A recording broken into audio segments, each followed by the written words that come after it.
Bonjour à tous. Aujourd'hui, je vous emmène à Monaco. Nous y retrouverons Jessica qui fait du maraîchage sur les toits et Philippe qui distille les oranges de la principauté. Nous découvrirons comment préserver la diversité des ressources marines et apprécier les fameux barbajoans sur le marché de la Condamine. Je vous laisse apprécier les richesses inattendues de ce minuscule terroir et je vous donne rendez-vous juste après pour une nouvelle recette. A tout de suite.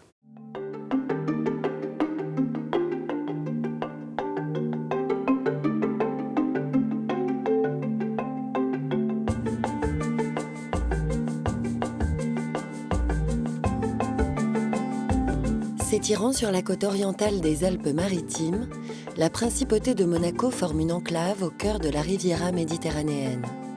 Entre les Alpes et les eaux de Ligurie, ce territoire est bordé à l'est par les plages naturelles, ponctuant le littoral du Cap Ferré au Cap d'Aille, tandis que les plaines fertiles du Mentonnet s'étendent à l'ouest du terroir monégasque.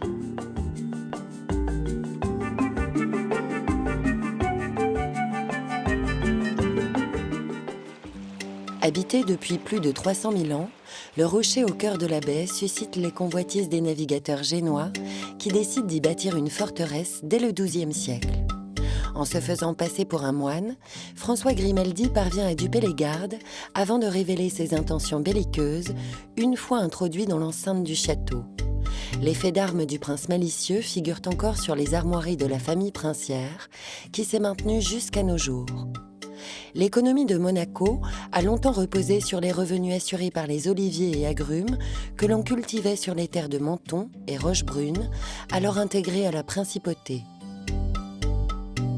Mais les taxes princières imposées au XVe siècle sur le commerce des oranges et citrons sèment un vent de révolte qui aboutit à la cité-État de Monaco que nous connaissons aujourd'hui. Privée de ses revenus agricoles, la royauté allège sa fiscalité pour mieux ouvrir ses portes aux fortunes du monde entier.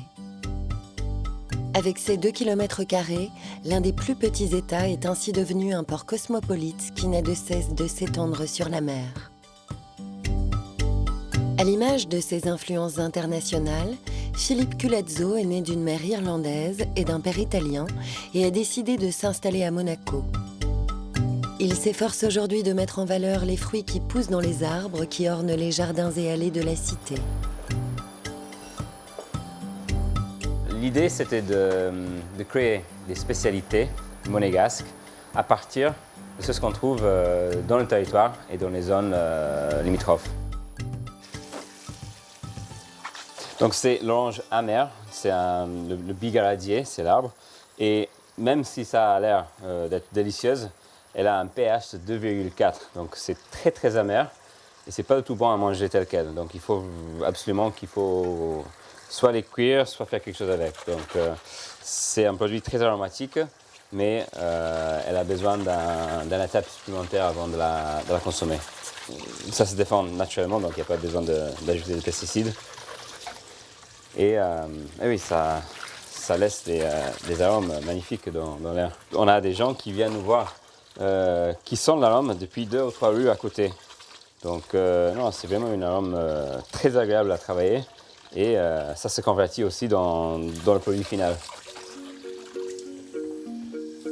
Avant que Philippe ne se lance dans l'aventure il y a 2 ans, presque tous les fruits de la principauté étaient destinés à être jetés. On met les oranges une par une sur la machine et on commence à les éplucher. On lève les zestes, que la partie orange. Et comme ça, on a tout pris. Et puis on commence à prendre le jus. Donc vraiment, toutes les parties de l'orange sont utilisées. Tandis que les écorces sont destinées à la macération, le jus des fruits est fermenté à l'aide de levures spécifiques. Au bout de 3 mois, Philippe obtient ainsi un vin d'orange titrant à 7% d'alcool. On remplit la cuve avec 400 litres de jus et après on commence la distillation. Donc les arômes déjà du jus fermenté sont exceptionnels et on essaie de garder tout ce caractère du fruit dans l'eau de vie finale. La chose clé, c'est de bien fermenter le jus et une fois la fermentation terminée, de passer assez rapidement à la distillation pour garder justement toute cette saveur délicate du fruit. Donc il faut traiter le produit avec beaucoup de respect et il faut savoir en tirer le maximum de ses atouts naturels. Donc le secret, c'est là-dedans. Au cours des 5 heures que dure la distillation, les alcools vont se volatiliser puis être fragmentés. En ajustant les plats de sa colonne, Philippe ne conserve ainsi que le cœur des vapeurs qui sont condensées pour obtenir l'eau de vie d'orange. Alors, l'alcool, elle sort entre 90 et 80 degrés, donc trop puissant pour la dégustation nette, mais on trouve un profil aromatique extrêmement agrumé, floréal, très net sur le nez. Il faudra ensuite patienter 2 ans pour que l'eau de vie développe pleinement ses arômes et puisse être mise en bouteille. Les zestes d'orange macérés, quant à eux, produisent rapidement une liqueur dont les parfums permettent de découvrir le bigaradier différemment. Il faut dire que ça communique un peu le soleil, un peu l'esprit de Monaco. Les oranges qui viennent d'ici, ça communique vraiment le goût du terroir de Monaco. Donc ça me fait vraiment plaisir de travailler ce type de fruits. Tandis que Philippe a réussi à valoriser les fruits de Monaco, Jessica Sbaraglia a entrepris de remettre au goût du jour l'agriculture sur ces terres urbanisées.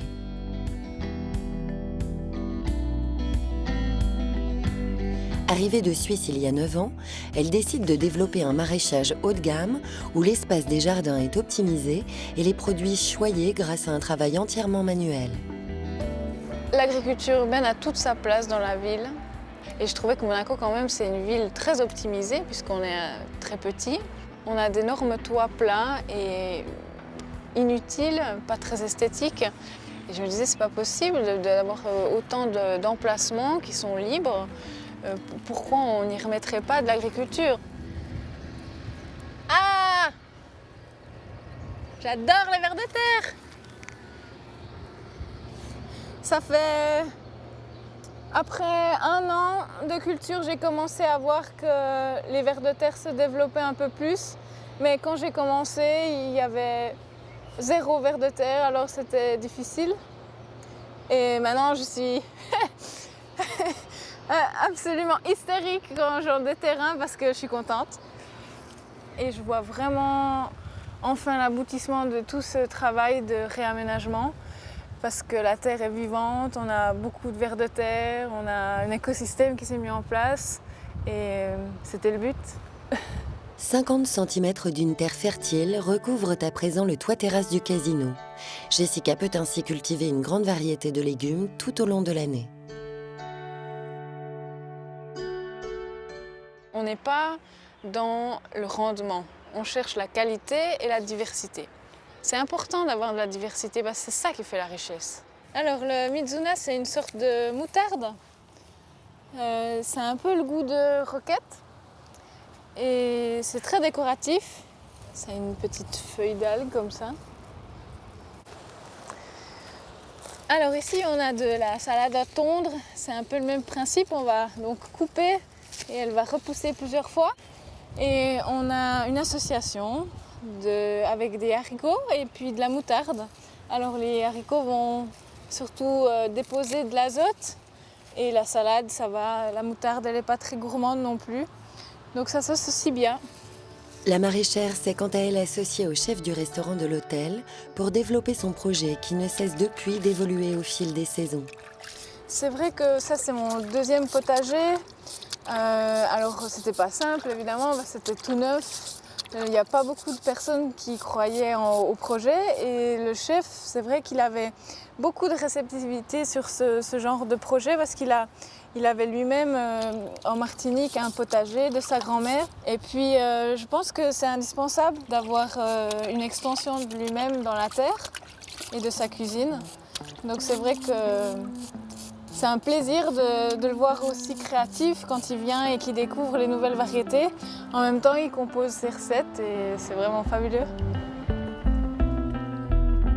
Une créativité partagée qui s'exprime avec des légumes sélectionnés, mais également avec des fleurs telles que la sauge ananas ou cassis, venant remplir les paniers que Jessica propose chaque semaine. Et tandis que les fruits du potager vont directement en cuisine, les déchets et parties des plantes non consommées ne sont pas laissés de côté. Jessica rapporte cette précieuse matière aux poules qu'elle a installées sur les terrasses, en bas de la tour Odéon. Les gallinacées recyclent la matière et enrichissent les sols, tandis que les ruches installées au-dessus permettent aux abeilles de polliniser les cultures. La maraîchère crée ainsi un cercle vertueux qui enchante l'essence.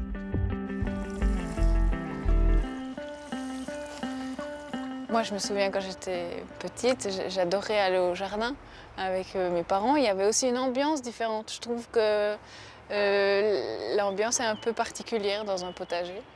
Partager ma passion avec les enfants, je pense que c'est mes moments préférés. Ils arrivent dans le potager, ils sont curieux, ils veulent tout toucher, ils veulent tout goûter, même les enfants qui normalement ne mangeaient pas de légumes. Et c'est un vrai bonheur de les voir circuler dans le jardin et je pense qu'ils sont très réceptifs à ça. Viens, regardez le chou-fleur.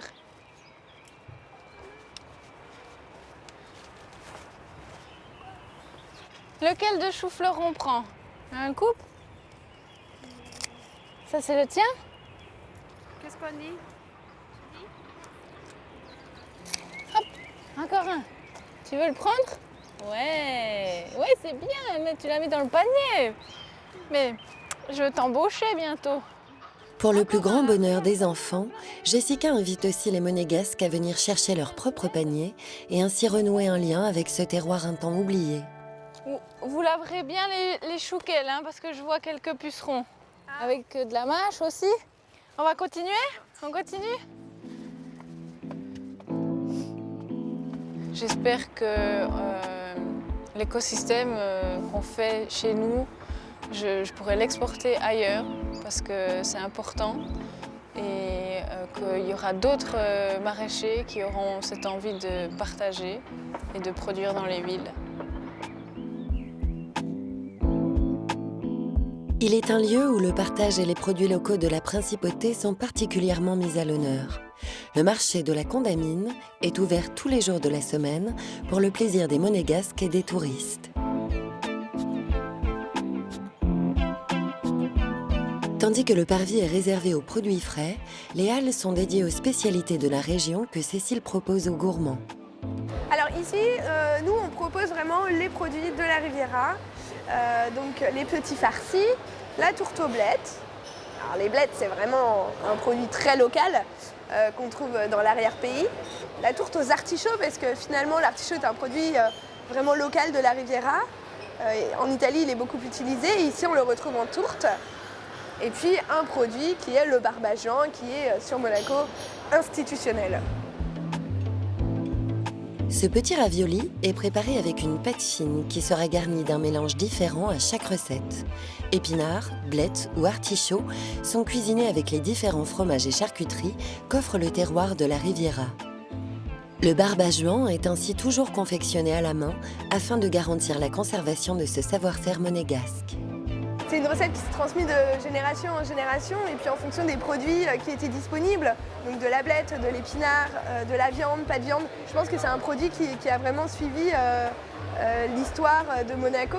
On raconte que le ravioli a été frit par accident par oncle Jean et c'est pour cela qu'on l'a appelé le barbagean. Donc c'est la farine qu'on voit qui est toute blanche. Hop! Et c'est parti. Avec le poids de la farce, ça aurait tendance à exploser. Donc nous, on préfère le surgeler. Et puis on le cuit à la minute, surgelé. Comme ça, au moins, la pâte, elle tient mieux. Là, on obtient une belle pâte dorée. Seules 3 à 4 minutes seront nécessaires à la cuisson. Ce petit chausson frit pourra alors être dégusté presque immédiatement. Donc on le propose en cornet. Parce qu'ici, on est à Monaco. On n'est pas en Belgique. En Belgique, on fait des cornets de frites. À Monaco, on fait des cornets de barbagean. Ça se mange à l'apéro. Hop, un petit cornet de 5, ça se déguste, c'est tiède. Et les clients sont nombreux à venir chaque jour pour apprécier cette spécialité qu'ils aiment tous à leur façon.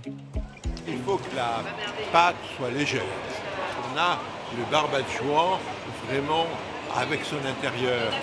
Comme on peut prendre un ravioli, si la pâte est trop lourde, à ce moment-là, bon, c'est la pâte qui prend le dessus et ça, c'est pas bon. Pour moi, du moins, je n'aime pas. Tandis que certains les emportent chez eux, d'autres viennent les consommer directement dans les halles du marché. Je crois qu'il y a vraiment une volonté des Monégasques de créer un lieu de vie ici, que chacun puisse s'y retrouver. Tout le monde s'assoit, les gens, il y a vraiment un lien de convivialité qui transpire sur ce marché. Le barbagin, on le retrouve donc sur le marché, mais aussi dans les palaces de Monaco et puis sur les tables du palais. Donc c'est vraiment une partie de la tradition de Monaco. Ça fait partie du patrimoine de la principauté. Et il met tout le monde d'accord. Si le marché de la Condamine est une étape de choix pour les gourmands, le musée océanographique de Monaco reste un incontournable des visiteurs venus découvrir la vieille cité nichée sur le rocher. Édifié sous le règne d'Albert Ier, ce bâtiment rassemble les objets et spécimens que le souverain a collectés au cours d'une trentaine de missions océanographiques passées à sillonner les mers du globe. Cette vitrine de l'Institut océanographique offre ainsi un aperçu des richesses méditerranéennes, souvent méconnues du public. Les fonds ici sont des fonds très pentus, extrêmement rocheux, on a très peu de fonds sableux et on a une faune qui s'est installée dans ces biotopes tout à fait extraordinaires. Et Monaco, malgré le fait que ce soit un espace très urbanisé, peut se targuer d'abriter une faune marine complètement exceptionnelle. Mérou alexandrin, la vedette, avec une livrée magnifique qui est plutôt un poisson de la partie sud de la Méditerranée ou de la partie orientale. Et puis là, on a nos fameux poissons plats, les fameux botus, qui sont des poissons plats de Méditerranée, qui ne vivent qu'en Méditerranée d'ailleurs. Ah, voilà, le Mérou alexandrin est venu voir ce qui se passait. Il a compris qu'il y a de la nourriture qui allait arriver. Il s'est mis en attente. Dans la partie aquarium, on a de nombreux pensionnaires qui mangent au quotidien et qui ont besoin d'une nourriture variée. Donc on essaye de cibler des approvisionnements qui sont des approvisionnements respectueux de l'environnement, qui ne détruisent pas les stocks. Et pour nourrir les résidents, Gilles retrouve Jérémy qui soigne les pensionnaires au quotidien. Donc là, on va donner à manger à notre Mérou alexandrin. Je vais nourrir l'ensemble des poissons. Donc il y a des girelles, il y a des turbots, une mostelle, des corbes, un petit peu tous les poissons de Méditerranée Qu'on trouve sur la côte en Méditerranée? Oui. Ils ont faim? Aujourd'hui, oui, ils ont quand même faim. Bon, bah allez. À table. Ben voilà notre ami le Mérou. La principauté de Monaco aujourd'hui accueille une population de Mérou extrêmement importante, qui est le fruit en fait d'un moratoire qui a été engagé il y a plusieurs années et qui interdit les prélèvements de Mérou, quelle que soit la méthode. Et c'est l'exemple de la mobilisation d'un pays pour une espèce en particulier qui porte ses fruits. Tout au long du musée, les visiteurs et potentiels consommateurs redécouvrent les richesses des océans et les menaces qui pèsent sur ces écosystèmes. Dans un voyage à travers les mers et les époques, les citoyens de la mer prennent ainsi conscience de leurs choix et de leurs actions. Il faut bien savoir que la Méditerranée n'est pas un espace figé dans le temps, c'est un espace qui a toujours évolué, qui continuera à évoluer et qui doit aujourd'hui prendre en compte l'impact du changement climatique et des activités humaines. Et tout le challenge aujourd'hui, c'est d'adapter nos activités à la capacité de la Méditerranée. J'ai un amour du milieu marin ou du milieu aquatique ou du milieu naturel en général qui est énorme, en fait, qui me pousse, qui me porte depuis tout petit. Et le musée océanographique est l'endroit idéal pour expliquer la situation, passer les messages et essayer de faire changer les mentalités et les actions. Il est à espérer qu'en repartant du musée, les visiteurs portent un regard nouveau sur cette mer nourricière. Une autre spécialité iodée de la principauté ne cesse de se développer à la sortie du port de Fontvieille.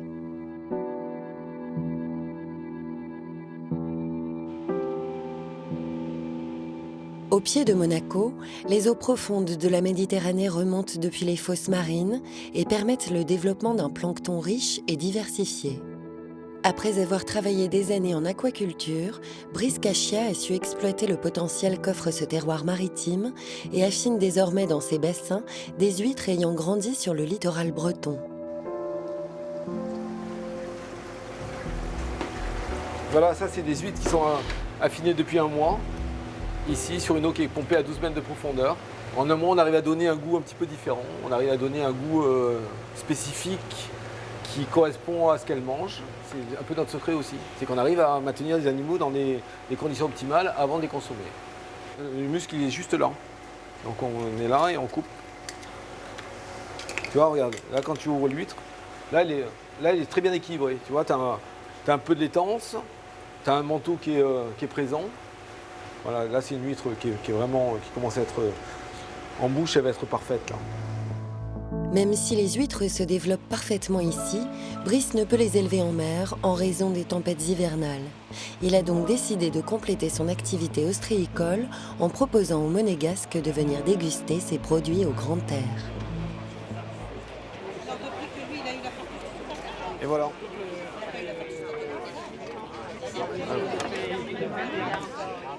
Il y en a qui le prennent avec l'échalote ou nature. Moi, c'est la zeste de citron. Et puis, il faut la mâcher. Vous avez le premier goût. Après, vous avez l'arrière-goût de noisette. Voilà, c'est fabuleux.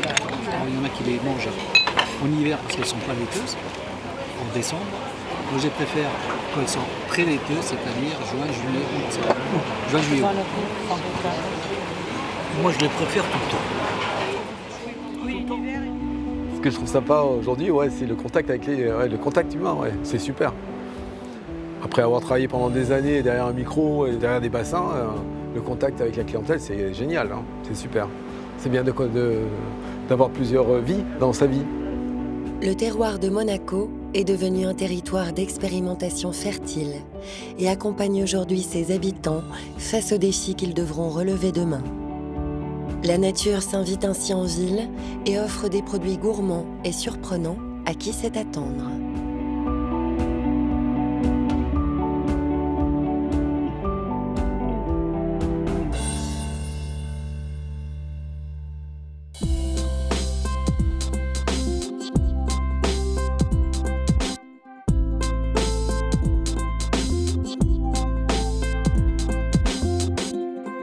Aujourd'hui, je vous propose un filet de loup grillé, barigoule d'artichaut à l'orange, monégasque. Pour réaliser cette recette pour 4 personnes, il vous faudra 4 filets de loup de 200 g, fleur de sel, huile d'olive, 4 bottes de petits violets, un citron, une orange, un quart de litre de vin blanc, 100 g de carottes, 100 g d'oignons grelots ou de cébettes, 100 g de bouillon de volaille, 2 gousses d'ail, 2 branches de thym, 4 petites tomates, 2 cuillères à soupe d'huile d'olive, du sucre, du sel et du poivre. Pour la finition, une orange, 4 feuilles de basilic, 10 centilitres d'huile d'arachide. Pour la barigoule d'artichaut, tournez les artichauts en enlevant les feuilles et en gardant le pied, les citronner, puis les couper en 4. Épluchez une gousse d'ail, les oignons et les couper en 2, les carottes et les tailler en rondelles. Dans une sauteuse, faire chauffer une cuillère à soupe d'huile d'olive, ajouter les artichauts, les oignons, la gousse d'ail et les carottes. Vous pouvez faire voyager encore plus cette recette en ajoutant quelques graines d'anis dans la cuisson des artichauts. Laissez suer 4 à 5 minutes sans coloration, puis mouillez avec le vin blanc, ajoutez une branche de thym et laissez cuire à couvert à feu doux encore 5 minutes. Mouillez à hauteur avec le bouillon de volaille, le jus d'une orange et laissez frémir jusqu'à la cuisson totale des artichauts, soit environ 10 minutes. Rectifiez l'assaisonnement et réservez. Pour les tomates confites, pelez la seconde gousse d'ail, enlevez le germe du milieu et l'émincez finement dans le sens de la longueur. Coupez les tomates en 4 et les épépinez. Les disposer dans un plat allant au four, peau vers le bas, sucré, salé, poivré, puis déposer sur chaque quartier un pétale d'ail, parsemé de thym. Ajoutez une cuillère à soupe d'huile d'olive et enfournez 1 heure à 110 degrés. Pour le basilic frit, faire chauffer de l'huile d'arachide à 160 degrés dans une casserole et plonger les feuilles de basilic. Dès qu'elles ne crépitent plus, à peine 15 secondes, les sortir et les réserver sur du papier absorbant. Pour le basilic frit, vous pouvez aussi le glisser huiler entre 2 feuilles de papier film et le laisser 30 secondes au four micro-ondes. Dans une poêle, cuire les filets de loup avec un peu d'huile d'olive côté peau pendant 2 à 3 minutes. Retourner et sortir puis assaisonner. Pour le dressage, dans une assiette, disposez la barigoule d'artichaut et le loup au centre, puis ajoutez 4 quartiers de tomates confites, une feuille de basilic frite, quelques zestes d'orange et arroser de quelques cuillerées de bouillon. Je vous souhaite une excellente dégustation et je vous dis à très vite.